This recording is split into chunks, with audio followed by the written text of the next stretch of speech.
సంక్రాంతి సందర్భంగా పీపుల్స్ ప్లాజాలో నిర్వహించిన kite festival లో బీజేపీ రాష్ట్ర అధ్యక్షులు కేంద్ర మంత్రి కిషన్ రెడ్డి పాల్గొన్నారు. ఈ సందర్భంగా మోదీ బొమ్మతో కూడిన కైట్ ను కిషన్ రెడ్డి ఎగురవేశారు. ఈ కార్యక్రమంలో బీజేపీ నేతలు లక్ష్మణ్, చింతల రామచంద్రారెడ్డి పాల్గొన్నారు.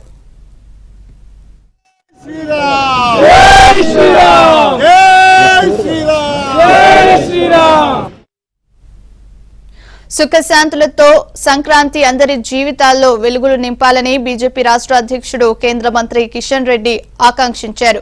శ్రీరాముడి ప్రాణ ప్రతిష్ఠ దేశానికి, దేశ ప్రజలకు ఎంతో గర్వకారణమని అన్నారు. అనేక ఏళ్ల పోరాటాల ప్రతిఫలం శ్రీరాముడి ప్రాణ ప్రతిష్ఠ అని తెలిపారు.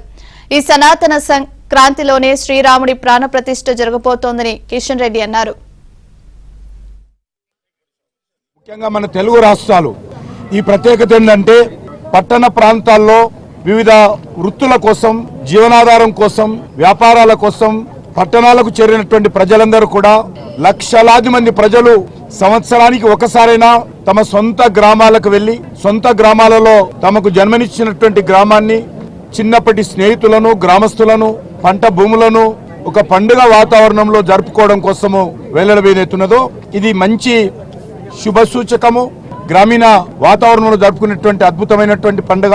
మన భారతదేశానికి ప్రత్యేకమైనటువంటి సంవత్సరము ఈ యొక్క జనవరి. అనేక దేశాలలో కూడా ఈ యొక్క అయోధ్యలో రామ మందిరంలోని రాముడి విగ్రహ ప్రాణ ప్రతిష్ఠ కార్యక్రమం కోసం అనేక కార్యక్రమాలు చేస్తా ఉన్నారు. ఇది రాజకీయాలకు, కులాలకు అతీతమైనటువంటి కార్యక్రమం. హిందూ సమాజమంతా కూడా ఏకీకృతమై నిర్వహించుకోవాల్సినటువంటి కార్యక్రమం. రాముడి విగ్రహ ప్రాణ ప్రతిష్ఠ సందర్భంగా దేశవ్యాప్తంగా అనేక మంది ఇతర మతస్థులు, ముస్లింలు గాని, క్రిస్టియన్లు గాని, ఇతర అనేక మతస్థులు కూడా ఎంతో ప్రేమతో, ఆప్యాయతతో, ఆదరంతో ఈ యొక్క ప్రాణ ప్రతిష్ఠ కార్యక్రమానికి శుభాకాంక్షలు తెలియజేయడము, భవిష్యత్తులో ఇదే విధంగా ముందుకెళ్లే విధంగా దేశ ప్రజలందరూ నరేంద్ర మోడీ గారిని ఆశీర్వదించాలి. అనేక మంది సాధువులు, సంతుల యొక్క ఆశీర్వాదాలతో ఆ కార్యక్రమం జరగడము నిజంగా దేశ ప్రజలందరూ కూడా ఎంతో సంతోషంగా ఈ రోజు కార్యక్రమం కోసం ఎదురు చూస్తున్నారు. హిందువులందరికీ, తెలుగు ప్రజలందరికీ ఈ యొక్క సంక్రాంతి పండుగ శుభాకాంక్షలు తెలియజేస్తా ఉన్నాను. ప్రకృతితో ముడిపడిన పండుగ సంక్రాంతి అని రాజ్యసభ సభ్యులు లక్ష్మణ్ అన్నారు. రాముడి ప్రాణ ప్రతిష్ఠ కోసం మోడీ 11 రోజులు నిష్ఠతో కూడిన దీక్ష చేపట్టారని తెలిపారు. మోడీ పిలుపును అందుకుని దేవాలయాలను శుభ్రపరిచేందుకు ప్రతి ఒక్కరూ ముందుకు రావాలని పిలుపునిచ్చారు. 500 ఏళ్ల పోరాట స్ఫూర్తికి నిదర్శనమే శ్రీరామ ప్రాణ ప్రతిష్ఠ అని లక్ష్మణ్ తెలిపారు.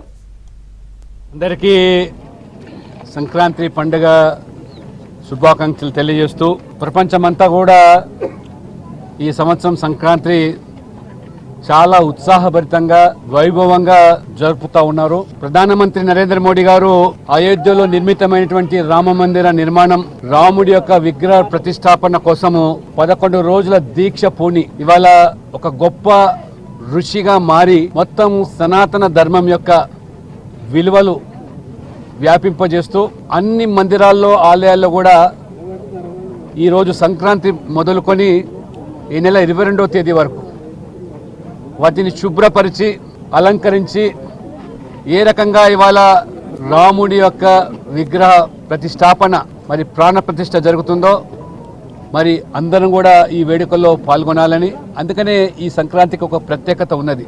లోహరి, మకర సంక్రాంతిగా జరుపుకునే పండుగలో అందరూ కూడా భాగస్వాములు కావాలి.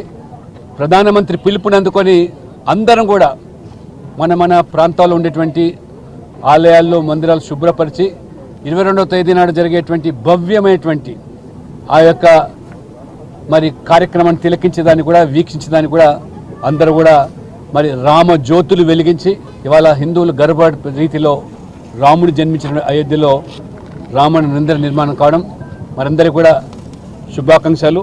అందరూ కూడా